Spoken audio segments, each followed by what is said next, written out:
आज की वीडियो में हम पढ़ने वाले हैं क्लास 10th के क्वेश्चन बैंक साइंस सब्जेक्ट की, जिसमें हम नियंत्रण एवं समन्वय वाले चैप्टर के सभी क्वेश्चन आंसर 1 अंक के, इसके बाद 2 अंक के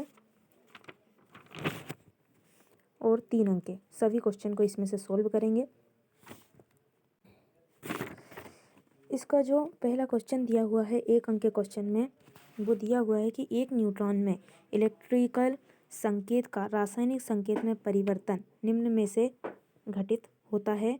तो इसका आंसर आएगा एक्सॉन में से। बा वाला आंसर सही है। अगला है, मनुष्य में पर्यावरण से सभी सूचनाओं की संवेदना ग्रहण करने हेतु ग्राही अंग कौन सा है? तो इसका आंसर आएगा उपरोक्त सभी, क्योंकि आंतरिक कर्ण, नाक, जीवा तीनों ही इसका कार्य करते हैं। अगला है, मस्तिष्क की एक तंत्रिका कोशिका में सूचना प्रेषण का सही क्रम क्या है? तो इसका आंसर है बा वाला, कोशिका काय, एक्सॉन और फिर उनसे डेंड्राइट। अगला है, वह स्थान जहाँ से एक न्यूरॉन दूसरे न्यूरॉन से जुड़ता है वह क्या कहलाता है? तो उसे हम स्नेप्स कहते हैं। अगला है, मनुष्य के मस्तिष्क में प्रत्यावर्ती चाप का निर्माण होता है। तो प्रत्यावर्ती चाप का निर्माण मेरुरज्जु में होता है। अगला है, प्रति चाप में सूचनाओं का ग्रहण करने वाली तंत्रिका कहलाती है। तो प्रतिचाप की संवेदनाओं को ग्रहण करने वाली तंत्रिकाओं को हम संवेदी तंत्रिका कोशिका कहते हैं। अगला है, मनुष्य में केंद्रीय तंत्रिका तंत्र निर्मित करता है। तो केंद्रीय जो तंत्रिका तंत्र होता है वह मस्तिष्क तथा मेरुरज्जु से निर्मित होता है। मनुष्य में परिधीय तंत्रिका तंत्र का निर्माण होता है। तो यह निर्माण कपाल तंत्रिकाओं तथा मेरु तंत्रिकाओं से होता है। मस्तिष्क का मुख्य सोचने वाला भाग ये जो है वो अग्र मस्तिष्क है। मनुष्य में प्रतिवर्ती क्रिया का केंद्र है। तो इसका आंसर है सा वाला, यानी कि मेरुरज्जु। अगला क्वेश्चन है, सुनने, देखने और सूंघने के केंद्र मस्तिष्क के किस भाग में होते हैं? तो इसका आंसर है अग्र मस्तिष्क में। अगला है, भूख का केंद्र मस्तिष्क के किस भाग में होता है? तो भूख का केंद्र मस्तिष्क के अग्र मस्तिष्क में होता है। रक्तदाब, लार आना तथा वमन का केंद्र मस्तिष्क के किस भाग में होता है? तो इसका होगा आ वाला, पश्चिम मस्तिष्क में स्थित मेडुला में। यहाँ पे वमन का अर्थ उल्टी आना होता है। एक सीधी रेखा में चलना, साइकिल चलाना, एक पेंसिल उठाना जैसी प्रक्रिया मस्तिष्क के किस भाग से नियंत्रित होती है? तो ये जो क्रियाएं हैं वो अनुमस्तिष्क के द्वारा नियंत्रित होती है। मानव मस्तिष्क का कौन सा भाग ऐच्छिक क्रियाओं की परिशुद्ध तथा शरीर की संस्थिति तथा संतुलन के लिए उत्तरदायी होता है? तो इसका है अनुमस्तिष्क। जंतुओं में नियंत्रण और समन्वय के लिए उत्तरदायी ऊतक ये आ वाला और बा वाला, यानी तंत्रिका ऊतक और पेशी ऊतक दोनों होते हैं। हमारी ज्ञानेंद्रिय है तो आंतरिक कर्ण, नाक और जीवा, उपरोक्त सभी आएगा इसका। दो तंत्रिका कोशिकाओं के मध्य खाली स्थान को क्या कहते हैं? स्नेप्स। निम्न में से कौन सा पादप हार्मोन है? पादप हार्मोन यहाँ पर हमें बताना है। तो इसका आंसर है साइटोकाइनिन। अगला है, निम्नलिखित में से कौन सा पादप हार्मोन नहीं है? तो इंसुलिन, क्योंकि इंसुलिन जो है मानव के आमाशय में पाया जाता है। अगला है, मनुष्य में पर्यावरण से सभी सूचनाओं की संवेदना ग्रहण करने वाले ग्राही अंग उपरोक्त सभी। ये क्वेश्चन 3 बार रिपीट हो चुका है, वेरी आईएमपी क्वेश्चन। निम्न में से कौन सी ग्रंथि जोड़े में नहीं है? तो 22 का होगा सा वाला, प्यूटिटरी एक ही होती है, क्योंकि ये एड्रिनल डबल, ब्रस्टन भी डबल और अंडाशय भी डबल होते हैं। इसके बाद, एक न्यूरॉन में इलेक्ट्रिकल संकेत का रासायनिक संकेत में परिवर्तन निम्न में घटित होता है। तो इसका है एक्सॉन में। निम्न में से किस ग्रंथि को मास्टर ग्रंथि कहते हैं? तो प्यूस ग्रंथि को मास्टर ग्रंथि कहते हैं। पौधों में ऑक्सीजन का संश्लेषण होता है तो तनेक के अग्रभाग में। अगला है, पौधों में साइटोकाइनिन प्रेरित करता है। तो साइटोकाइनिन कोशिका विभाजन को प्रेरित करता है। अंतःस्रावी ग्रंथियों से निकलने वाले हार्मोन सीधे रक्त में आते हैं।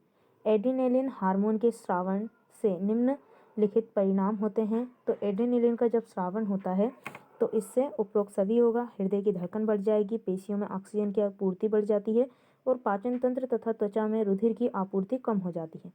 अगला और आखिरी क्वेश्चन है कि एड्रेनालिन हार्मोन का स्राव होता है तो यह एड्रेनल ग्रंथि से होता है।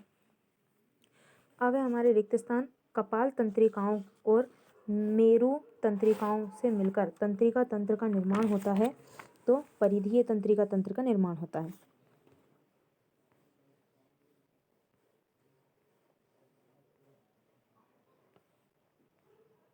रिक्त स्थान यहाँ पे दिए हुए हैं, ये ऑब्जेक्टिव थे।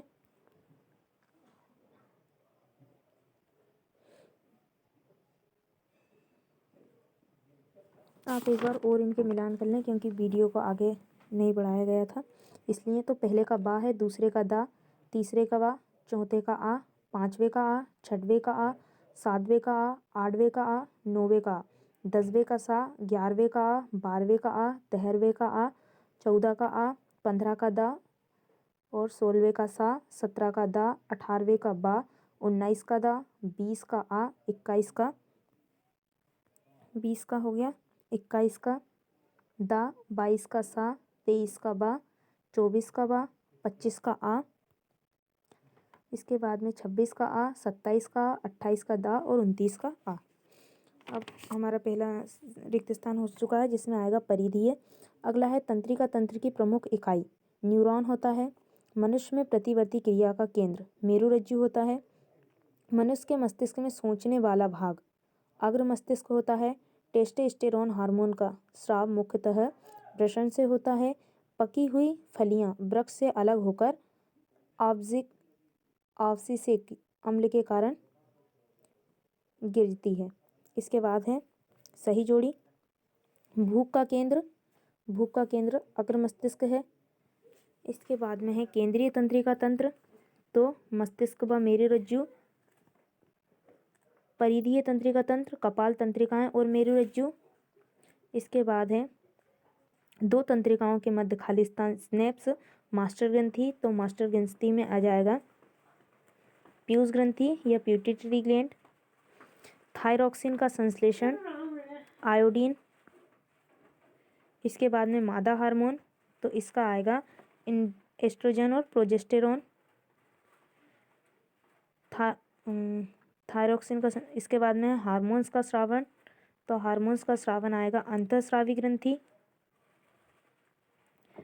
इसके बाद बोनापन, तो इसका आएगा वृद्धि हार्मोन का कम स्राव। और आखिरी है सूरजमुखी की गति प्रकाशानुवर्तन होती है। अब है हमारे सत्य असत्य। इसके बाद है सत्य असत्य वाले क्वेश्चन। पौधों में 6 पादप हार्मोन पाए जाते हैं। असत्य अंतःस्रावी ग्रंथियां नलिका विहीन होती हैं। सत्य एड्रिनल हार्मोन अग्नाशय से निकलता है। असत्य टेस्टोस्टेरोन हार्मोन मादाओं में द्वितीयक लैंगिक लक्षणों के लिए विकास में सहायक होता है, तो इसका आएगा असत्य। भूख का केंद्र पश्चिम मस्तिष्क होता है। असत्य। इसके बाद में है एक शब्द एक वाक्य में उत्तर। मनुष्य में मस्तिष्क और मेरुरज्जु मिलकर कौन सा तंत्र बनाते हैं, तो यह केंद्रीय तंत्रिका तंत्र बनाते हैं। सुनने देखने और सूंघने केंद्र मस्तिष्क के किस भाग में होता है, अग्र मस्तिष्क में। प्रतिवर्ती चाप में सूचनाओं को ग्रहण करने वाली तंत्रिका क्या कहलाती है, मेरुरज्जु। अग्नाशय से किस हार्मोन का स्राव होता है, तो अग्नाशय से इंसुलिन व ग्लूकेगॉन का स्राव होता है। मनुष्य में आयोडीन की कमी से कौन सा रोग होता है, आयोडीन की कमी से घेंगा रोग होता है। किस हार्मोन की कमी से मधुमेह रोग होता है, तो इंसुलिन की कमी से मधुमेह रोग होता है। मस्तिष्क का कौन सा भाग हमारे शरीर के संतुलन को नियंत्रित करता है, तो मस्तिष्क का सिरेबेलम जो है वो नियंत्रित करता है शरीर का संतुलन। मनुष्य में पुरुष हार्मोन का नाम है टेस्टोस्टेरोन। मास्टर ग्रंथि के नाम से किस अंतःस्रावी ग्रंथि को जाना जाता है, पीयूष ग्रंथि को। मनुष्य में वमन तथा रक्तदाब का केंद्र मस्तिष्क के किस भाग में होता है, पश्चिम मस्तिष्क स्थित मेडुला द्वारा होता है। इसके बाद में दिए हुए हैं 3 अंक के क्वेश्चन, सभी 3 अंक के क्वेश्चन इसमें से आने वाले हैं। टोटल क्वेश्चन जो हैं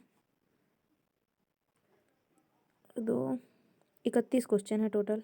हम करते हैं इनको complete according to question bank. हमारा पहला क्वेश्चन है कि तंत्रिका कोशिका का नामांकित चित्र बनाइए, तो न्यूरॉन या तंत्रिका तंत्र कोशिका तंत्रिका तंत्र की संरचनात्मक एवं कार्यात्मक इकाई है। इसके मुख्य 3 भाग होते हैं जो यहाँ पर दिए हुए हैं। डेंड्रॉन, कोशिकाएं, एक्सॉन।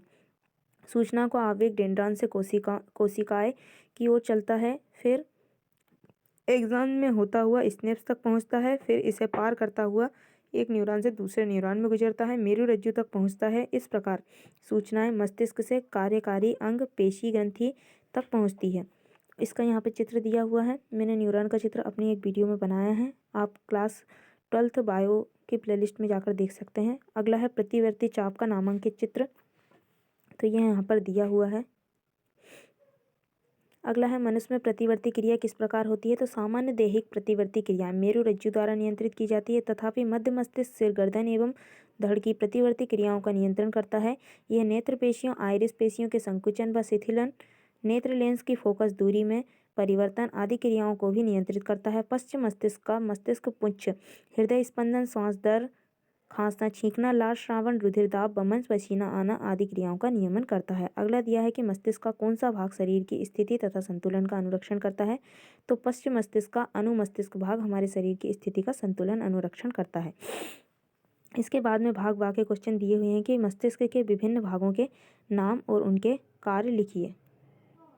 इसके बाद में 6वां क्वेश्चन दिया हुआ था हमें कि अपोहन की क्रिया को समझाइए। तो अपोहन की क्रिया, यदि किसी लवण और स्टार्च की विलयन को सेलोफेन की थैली भरकर उसे आजवित जल में लटका दिया जाए तो लवण के आयन सेलोफेन से होते हुए आजवित जल में प्रवेश कर जाते हैं और स्टार्च थैली के भीतर रह जाता है। यह प्रक्रिया क्या कहलाती है? अपोहन की क्रिया कहलाती है। इसके बाद स्टार्ट होता है भाग बा, जिसमें दिया है मस्तिष्क के विभिन्न भागों के नाम और उनके कार्य लिखिए। तो मस्तिष्क के विभिन्न भाग एवं उनके कार्य, अग्र मस्तिष्क, इसके 2 भाग होते हैं, प्रमस्तिष्क हाइपो और दूसरा है हाइपोथैलेमस। इसके बाद है पश्चिम मस्तिष्क, जिसके 3 भाग हैं, अनुमस्तिष्क, पोन्स बेरॉयल और मेडुला ऑब्लोंगेटा। इनका वर्णन यहाँ पे दिया हुआ है। अगला है पादप हार्मोन का पौधों के लिए क्या महत्व है। पौधों में उत्पन्न विशेष प्रकार के कार्बनिक पदार्थ जो पौधों की वृद्धि, विकास एवं अनुक्रियाओं का नियमन करते हैं पादप हार्मोन्स कहलाते हैं। इन्हें वृद्धि नियामक भी कहते हैं। पौधों में 5 प्रकार के पादप हार्मोन पाए जाते हैं, ऑक्सिन, जिबेरेलिन, साइटोकाइनिन, एब्सिक अम्ल तथा इथाइलिन। अगला है पादप हार्मोन ऑक्सीन के कार्य लिखिए। तो ऑक्सीन क्या करता है? ऑक्सीन की खोज 1880 में डार्विन ने किया था। उदाहरण के लिए 1AA, 1BA और 24D आदि।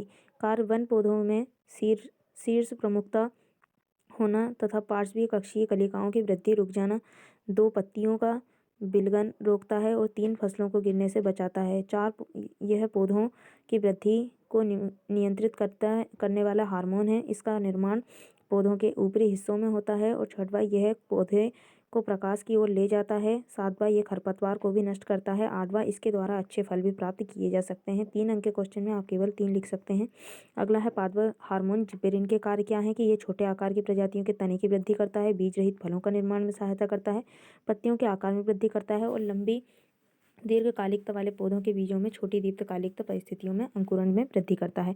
पादप हार्मोन साइटोकाइनिन के क्या कार्य है कि बीज के अंकुरण को प्रेरित करता है। इसका मुख्य कार्य कोशिकाओं की लंबाई में वृद्धि करना होता है। ये पत्तियों की वृद्धि को रोकता है तथा तने की लंबाई में वृद्धि करता है। ये प्रोटीन निर्माण में भी सहायक होता है। इसके बाद क्वेश्चन दिया हुआ है कि पादप हार्मोन एब्सिक अम्ल के कार्य लिखिए। तो एब्सिक अम्ल का जो कि वृद्धि रोधक होता है, पत्तियों एवं फूलों के खुलने बंद होने की करने की क्रियाओं का नियंत्रण करता है, पतझड़ की क्रिया को प्रोत्साहित करता है तथा पौधों की वृद्धि दर को कम करना इसका कार्य होता है। अगला है आयोडीन युक्त नमक को सलाह क्यों दी जाती है। आयोडीन युक्त नमक लेने की सलाह क्यों दी जाती है? थायराइड ग्रंथि द्वारा थायरॉक्सिन के निर्माण के लिए आयोडीन आवश्यक है। थायरॉक्सिन हमारे शरीर में कार्बोहाइड्रेट, प्रोटीन तथा वसा के उपापचय का नियंत्रण करता है, जिससे वृद्धि के लिए उत्कृष्ट संतुलन उपलब्ध कराया जा सके। यदि भोजन में आयोडीन की कमी हो जाती है तो थायरॉक्सिन के निर्माण में कमी आ जाती है। इसके कारण थायराइड ग्रंथि फूल जाती है, जिसे घेंगा रोग कहते हैं। इस बीमारी का एक लक्षण फूली हुई गर्दन है। इसके बाद में हमारे जो भाग सा में दिए हुए क्वेश्चन है वो है कि मनुष्य में पाई जाने वाली किन्हीं 3 अंतःस्रावी ग्रंथियों के नाम लिखिए। तो पीयूष ग्रंथि, मनुष्य में निम्न अंतःस्रावी ग्रंथियां पाई जाती है: पीयूष ग्रंथि, थायराइड, पैराथायराइड, हाइपोथैलेमस, थाइमस ग्रंथि, अग्नाशय, अधिवृक्क और वृषण और अंडाशय। पीयूष ग्रंथि से स्रावित हार्मोन वृद्धि हार्मोन दैहिक कोशिकाओं की वृद्धि को नियंत्रित करता है और प्रोटीन, कार्बोहाइड्रेट एवं वसा की चयापचयिक क्रिया को प्रभावित करता है। थायराइड उत्प्रेरक हार्मोन ये क्या करता है? थायराइड ग्रंथि की वृद्धि को नियंत्रित करता है और थायरॉक्सिन हार्मोन के स्राव को नियंत्रित करता है। वेसोप्रेसिन प्रतिमूत्रक हार्मोन ये किडनी को रक्त नलिकाओं में जल में पुनः अवशोषण को नियंत्रित करता है और ये रक्तदाब में वृद्धि करता है। अगला दिया है एड्रिनल ग्रंथि से निकलने वाले हार्मोन के कार्यों को वर्णन कीजिए। तो कॉर्टेक्स एड्रेनर्जिक सोडियम, पोटेशियम जल संतुलन को नियंत्रित करता है। और ग्लूकोकॉर्टिकॉइड यह रक्त में ग्लूकोज के स्तर को बनाए रखता है। और कार्बोहाइड्रेट वसा एवं प्रोटीन के उपापचय को नियंत्रित करता है और लैंगिक व्यवहार को नियंत्रित करता है। अगला है मेडुला। तो मेडुला के एड्रेनलिन का नियंत्रण होता है। मेडुला के द्वारा हृदय स्पंदन की दर एवं रक्त दर को नियंत्रण करता है। कार्बोहाइड्रेट उपापचय को नियंत्रित करता है। कंकालीय पेशियों में शिथिलन एवं त्वचा एवं उदरीय आंतरांगों में संकुचन उत्पन्न करता है। नॉरएड्रेनालिन सामान्य रक्त परिवहन को नियंत्रित करता है और हृदय स्पंदन की क्रिया को कम करता है। अगला है अग्नाशय से स्रावित हार्मोन के कार्य। इंसुलिन हार्मोन अग्नाशय से स्रावित होता है। इसके कार्य निम्नवत हैं। रक्त में ग्लूकोज और ग्लाइकोजन के परिवर्तित करता है। रक्त में शर्करा की मात्रा को नियंत्रित करता है। शरीर में प्रोटीन उपापचय की क्रिया को घटाता है। अगला है गैसों के अधिकतम विनिमय हेतु वायु कुपिकाएं किस प्रकार अभिकल्पित होती हैं। श्वसन तंत्र में फुफ्फुस के अंदर अनेक छोटी छोटी नलिकाएं का विभाजित रूप होता है जो अंत में गुब्बारों जैसी रचना में अंतर्गत हो जाता है, जिस कुपिका कहते हैं। यह एक सतह उपलब्ध कराती है जिससे गैसों का विनिमय हो सके। यदि कुपिकाओं की सतह को फैला दिया जाए तो लगभग 80 वर्ग मीटर क्षेत्रफल को ढांप सकता है। कुपिकाओं की भित्ति में रुधिर वाहिकाओं का बहुत विस्तृत जाल बिछा होता है। जब हम सांस अंदर लेते हैं तो पसलियाँ ऊपर उठ जाती है और हमारा डायफ्राम चपटा हो जाता है, जिससे वक्ष गुहा बड़ी हो जाती है। इस कारण वायु फुफ्फुस के भीतर चूस ली जाती है। रक्त शरीर से लाई गई कार्बन डाइऑक्साइड कुपिकाओं को दे देता है। कुपिकाएं रक्त वाहिका का रक्त कुपिकाओं वायु से ऑक्सीजन लेकर शरीर की सभी कोशिकाओं तक पहुंचा देती है। एनसीईआरटी की पुस्तक में ये वाला चित्र दिया गया है जिसमें आप देख सकते हैं कि ये जो श्वसनिकाएं हैं ये आगे चल के श्वसनी जो है श्वसनिका में परिवर्तित हुई और यहाँ पर कुपिका कोष करके एक दिया हुआ है। और जो कुपिका कोष है उसका यहाँ पे विस्तृत वर्णन है कि श्वसनिकाएं ये इस प्रकार से फैल जाती हैं। जब इनमें ऑक्सीजन जाती है तो इनका क्षेत्रफल और भी अधिक फैल जाता है। और ये क्या करती, इनके ऊपर जाल बिछा रहता है किसका, सिराओं का और धमनियों का। तो वो अवशोषित कर लेती हैं ऑक्सीजन को और कार्बन डाइऑक्साइड को इसमें छोड़ देती है और फिर यहाँ से श्वसनी में और श्वसनी से सांस नली और इस प्रकार से नासाद्वार द्वारा कार्बन डाइऑक्साइड छोड़ दी जाती है। अगला क्वेश्चन है पौधों में प्रकाश अनुवर्तन किस प्रकार होता है। दिशिक या अनुवर्तन गति जो प्रकाश उद्दीपन के प्रभाव में प्रकाश की ओर अथवा उसके विपरीत दिशा में होती है उसे प्रकाश अनुवर्तन कहते हैं। तने प्रकाश की ओर मुड़ते हैं तथा जड़ें प्रकाश के विपरीत मुड़कर अनुक्रिया करती है। आप किसी भी पौधे को उल्टा या तिरछा करके देख लीजिएगा, कुछ दिनों बाद वो प्रकाश की ओर खड़ा हो जाएगा। अगला दिया हुआ है मनुष्य में स्रावित होने वाले नर तथा मादा हार्मोन के नाम लिखिए। तो एंड्रोजन ये वृषण में शुक्राणु जनन क्रिया को नियंत्रित करता है। नर पुरुषों में द्वितीयक लैंगिक लक्षणों को नियंत्रित करता है। प्रोजेस्टेरोन ये दोनों हार्मोन अंडाशय में बनते हैं। महिलाओं में जनन क्षमता, मासिक चक्र, द्वितीयक लैंगिक लक्षणों पर नियंत्रण करता है। इसके बाद में 5वां क्वेश्चन है कि मानव मस्तिष्क का नामांकित चित्र बनाइए। तो आप क्लास 12th बायोलॉजी या बायोलॉजी के नाम से आपको एक प्लेलिस्ट में वीडियो मिलेगी, आप उसमें देखिएगा, आपको मानव मस्तिष्क का चित्र मिल जाएगा। बहुत सरल तरीके से बनाना उसमें बताया गया है। इसके बाद में जो अगला क्वेश्चन दिया हुआ है वो दिया हुआ है कि नेफ्रॉन की संरचना एवं कार्यविधि का वर्णन कीजिए। तो ये नेफ्रॉन का जो चित्र इस प्रकार से है। आप जब मेरे चैनल के प्लेलिस्ट में जाएंगे तो आपको बायोलॉजी नाम से एक प्लेलिस्ट में मिलेगा, तो आप उस पर क्लिक करेंगे, आपको वृक्काणु की संरचना बहुत ही ईजी स्टेप्स में बनाना आप सीख सकते हैं। इसके बाद में उसमें बहुत सिंपल तरीके से बताया गया है। इसके बाद में हम देखेंगे कि वृक्क गुर्दे में आधारी निस्पंदन एकक बहुत बारीक भित्ति वाली रुधिर कोशिकाओं का गुच्छ होता है। वृक्क में प्रत्येक कोशिका गुच्छ एक नलिका के कप के आकार के सिरे के अंदर होता है। यह नलिका छने हुए मूत्र को इकट्ठा करती है। हर वृक्क में ऐसे अनेक निस्पंदक एकक होते हैं जिन्हें वृक्काणु या नेफ्रॉन कहते हैं। या आपस में निकटता से पैक रहते हैं। आरंभ में ग्लूकोज, अमीनो अम्ल, लवण, जल आदि कुछ पदार्थ निस्पंद में रह जाते हैं, पर जैसे जैसे मूत्र इसमें प्रवाहित होता है तो इन पदार्थों का चयनित छनन हो जाता है। वृक्काणुओं के डायलिसिस का थैला भी कहते हैं क्योंकि इसके प्याले नुमा संरचना बाउमेन संपूर्ण में स्थित कोशिका गुच्छ की दीवारों से छनता है। रक्त में उपस्थित प्रोटीन के अणु बड़े होने के कारण छन नहीं पाते। ग्लूकोज और लवण के अणु छोटे होने के कारण छन जाते हैं। अगला क्वेश्चन दिया हुआ है कि मनुष्य के हृदय में दोहरे परिसंचरण पथ की व्याख्या कीजिए।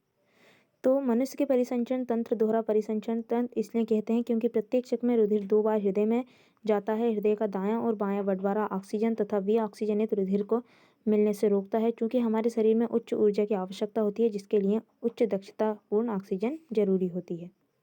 इसके बाद में एक क्वेश्चन है कि हमारे शरीर में हीमोग्लोबिन की कमी के परिणामों की व्याख्या कीजिए।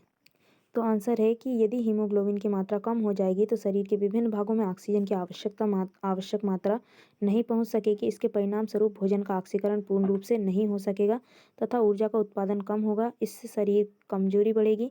हीमोग्लोबिन की कमी की स्थिति को रक्त अल्पता के नाम से भी जाना जाता है।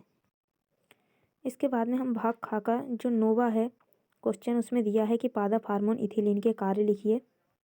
तो पादप हार्मोन इथिलीन के कार्य इथिलीन के द्वारा पौधों की चौड़ाई में वृद्धि होती है। यह पौधों की पत्तियों एवं फलों के झड़ने की क्रिया को नियंत्रित करता है। पौधों के विभिन्न भागों की सुसुप्त अवस्था को समाप्त कर इसे अंकुरण के लिए प्रेरित करता है और इथिलीन हार्मोन फलों के पकने में भी मुख्य भूमिका निभाता है। इसके बाद अगला क्वेश्चन है मनुष्य के हृदय का नामांकित चित्र बनाइए। तो मनुष्य के हृदय के नामांकित चित्र के लिए आप यूट्यूब पे सर्च करें ह्यूमन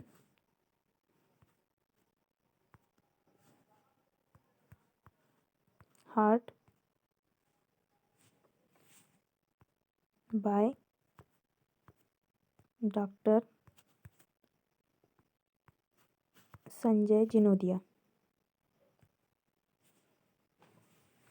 तो आप ये वाली वीडियो देखिए, इसमें बहुत ही इजी स्टेप में बताया गया है कि ह्यूमन हार्ट को कैसे बनाना है। तो इस प्रकार से आपके ह्यूमन हार्ट का ये जो क्वेश्चन है वो बहुत आईएमपी क्वेश्चन है। अधिकतर परीक्षाओं में ये वाला क्वेश्चन पूछा जाता है, तो आप इसको सीख लें बनाना। तो इस प्रकार से इस वीडियो में हमने हमारा जो चैप्टर है नियंत्रण एवं समन्वय उसके 1 अंक के और 3 अंक के 2 अंक के जो भी क्वेश्चन इसमें से आने वाले हैं सभी को कंप्लीट किया। इसमें जितने भी डायग्राम वाले क्वेश्चन हैं आप उनको ज़रूर से कर लें, क्योंकि डायग्राम वाले जो क्वेश्चन हैं वो गिने चुने होते हैं और इन्हीं में से आते हैं।